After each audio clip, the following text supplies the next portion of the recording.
Hello people, welcome to part 5 of the Matrix project. We're test driving the Matrix right now. It's been about, let's say about 8 miles driven. Everything looks pretty good. Temperature still good. Filled it up with fresh fuel. Do have a airbag light on. It looks like my battery light is on, but it is not. Everything else looks pretty good. It's driving pretty smooth. And we're gonna check if the monitors pass and see if we can smog it tomorrow. Alright peeps, just finished the test drive. Did about 10 to 15 miles. Everything's running fine. If you want to check if your car's gonna pass smog, get yourself a cheap little scanner like this. They pretty much all have the monitor status right here. You can see they're all solid, and this is the main thing you're looking for, a green light. That means you're good to go. If your car has all of them run except the evap, you should still be good to go, even though this is gonna say yellow. You don't really need the evap monitor to pass smog. Any of the other ones, don't waste your time. If they have not run, don't waste your money. It will not pass smog. So this is a good tool. It's like 20 bucks, 30 bucks. Won't waste your money. To make sure your car runs the monitors, go to a freeway, drive 60 miles per hour for about 5 minutes, and then let go of the accelerator pedal for about 15 seconds. It'd be good if you take an exit and just let it coast all the way to a stop. And most of your monitors should run after that, except the evap. If you want to run your evap, you need to leave it overnight, and the car will have to do it itself. But this is a good sign right here. We're gonna go get a smog tomorrow.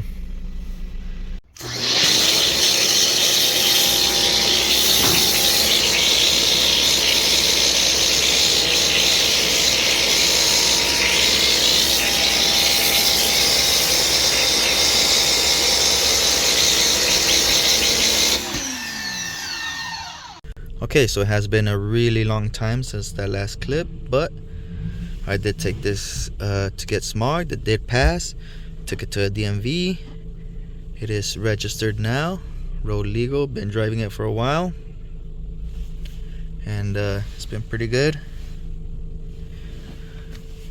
There you go. Just the little extra pieces that I wanted to add to this video. I got a new shift boot and a new shift knob. It's a cheapy shift knob from Amazon. And let's replace this.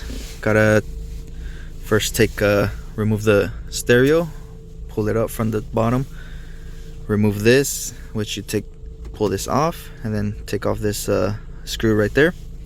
Then you can remove this piece, and then finally you can remove this trim right here. So let's go ahead and do that.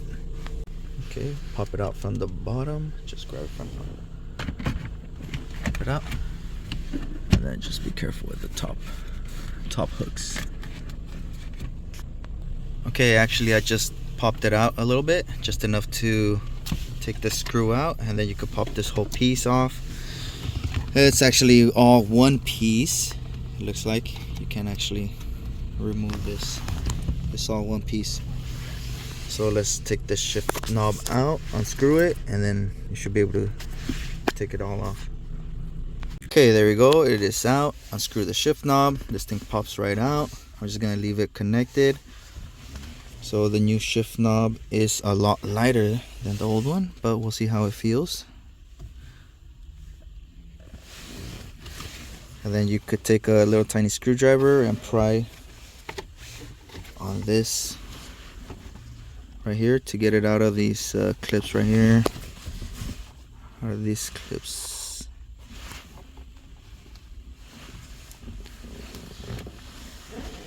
And then just clip this new one back on. Go in between these. These little clips right here. And there you go. It's not too bad. Kind of just push it in between the clips.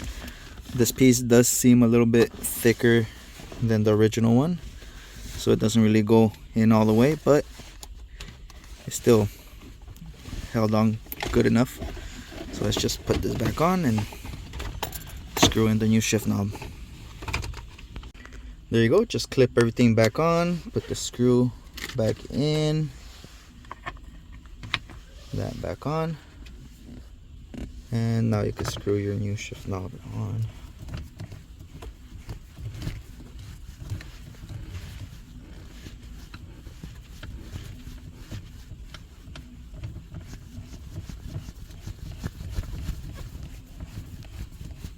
Forever.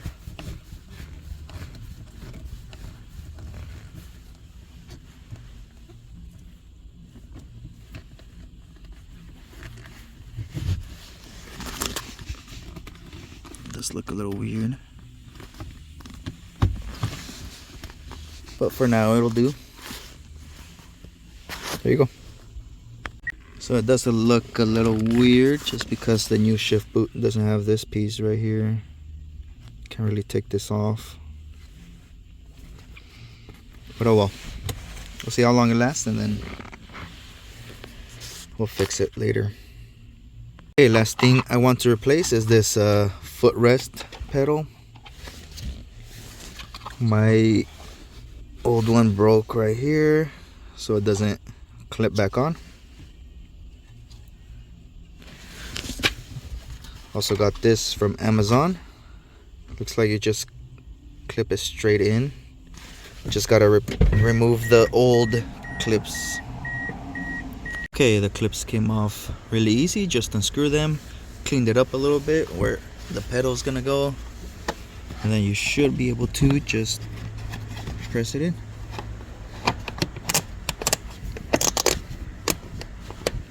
There you go.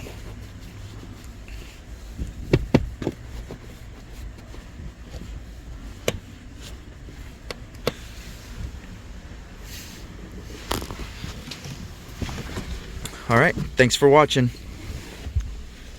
Hope you like and subscribe.